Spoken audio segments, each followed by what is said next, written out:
अस्सलाम वालेकुम। आप देख रही हैं आवाज न्यूज और मैं हूं इरम चौधरी। गजा में जंगबंदी के 2 रोजा तौसी का आखिरी रोज। जंगबंदी के आखिरी रोज भी 10 इस्राएली कैदियों के बदले 30 फलस्तीनी कैदी रिहा होंगे। दूसरी जानिब कतर ने कहा कि गजा में जंगबंदी में मजीद तौसी के लिए कोशिशें जारी हैं। रिपोर्ट्स के मुताबिक गजा में जारी हमास इसराइल लड़ाई के दौरान आर्जी जंगबंदी के 4 दिनों में अब तक 50 इसराइली और 150 फलस्तीनी कैदी रिहा हो चुके हैं। वाज़ेह है कि गजा में इसराइली बर्बरियत से 7 अक्टूबर से अब तक शहीद होने वाले फलस्तीनियों की तादाद 15,000 से तजावुज कर चुकी है, जबकि सैकड़ों खवातीन और बच्चों समेत हजारों अफराद जख्मी हैं।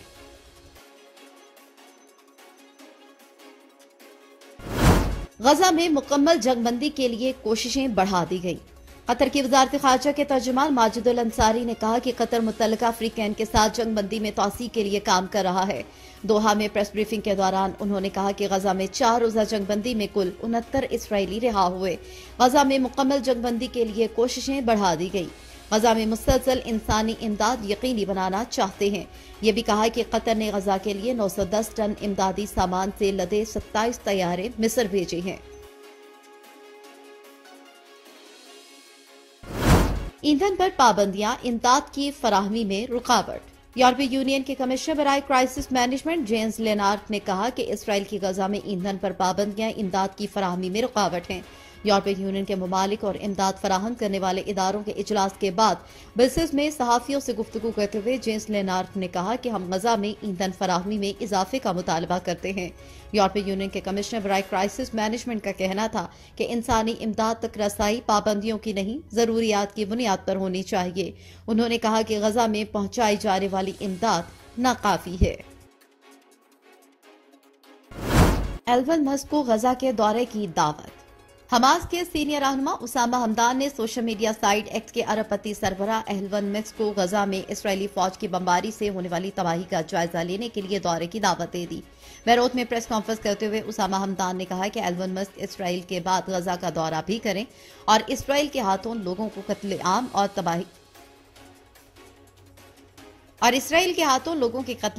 तबाही का जायजा लें।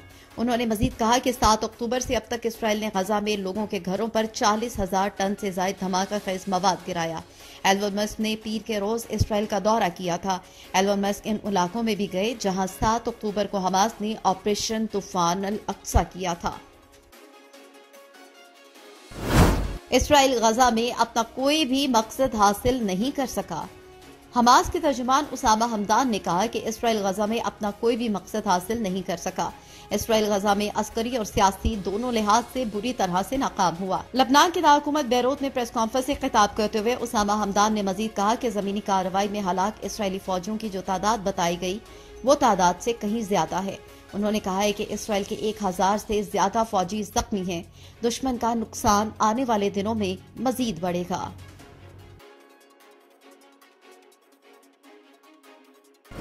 शामिल करेंगे कुछ मजीद खबरें। पाकिस्तान से मुतल्लिक अहम फैसला। सऊदी अरब के फरमानरवा शाह सलमान बिन अब्दुल अजीज की सदारत में सऊदी काबीना का इजलास हुआ। रियाद सऊदी मीडिया के मुताबिक पाकिस्तान से ताउन की मुफाहमती याददाश्त पर मुज़ाकरात का इख्तियार वज़ीर तजारत को तफवीज़ किया गया। सऊदी मीडिया के मुताबिक सऊदी वज़ीर तजारत को पाकिस्तान के साथ छोटे और दरमियाने साइज के इदारों के मामलात पर इख्तियार दिया गया। सऊदी काबीना ने वज़ीर तजारत को मुफाहमती याददाश्त पर दस्तखत का इख्तियार भी दिया।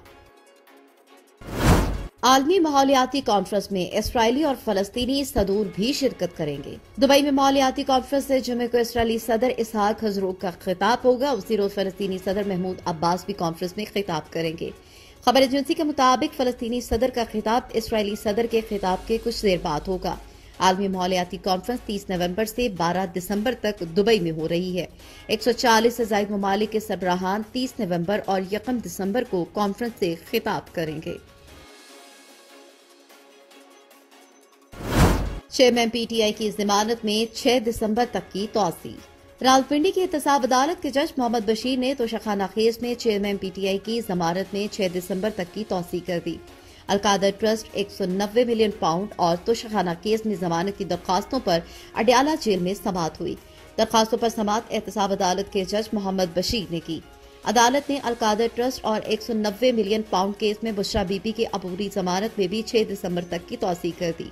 चेयरमैन पीटीआई और उनकी अहलिया बुशरा बीबी नेब प्रोसिक्यूटर मुजफ्फर अब्बासी वकला टीम के हमरा अदालत में पेश हुए।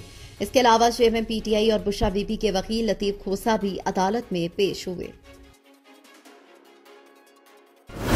लाहौर आलूदा तरीन शहरों में पहले नंबर पर। सुबह पंजाब का शहर लाहौर दुनिया के आलूदा शहरों में आज भी पहले नंबर पर है। आलमी वेबसाइट एयर क्वालिटी इंडेक्स के मुताबिक लाहौर का फिजाई मेयार आज इंतहाई खतरनाक हद तक मुजरे सेहत रहा। लाहौर की फिजा में आज आलूदगी 302 पार्टिकुलेट मीटर रिकॉर्ड की गई।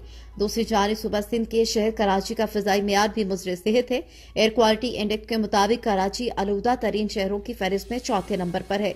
कराची की फिजा में आज फिजाई आलूदगी 196 पार्टिकुलेट मीटर रिकॉर्ड की गई। आलमी वेबसाइट के मुताबिक दुनिया के आलूदा शहरों में भारतीय दारहुकूमत दिल्ली दूसरे नंबर पर है।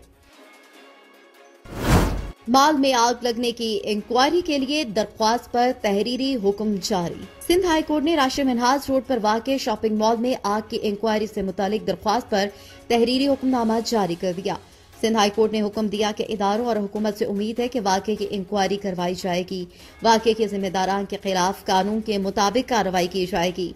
सिंध हाई कोर्ट के तहरीरी हुक्मनामे में कहा गया है कि सिंध हुकूमत, कंटोनमेंट बोर्ड, कमिश्नर कराची और दीगर 7 दिसंबर तक रिपोर्ट जमा कराएं। उम्मीद है कि जाबक अफराद के लवाहिकीन को कानून के मुताबिक मुआवजा दिया जाएगा। आवाज न्यूज से फिल वक्त इतना ही। मजीद खबरों और अपडेट्स के लिए देखते रहिए आवाज न्यूज।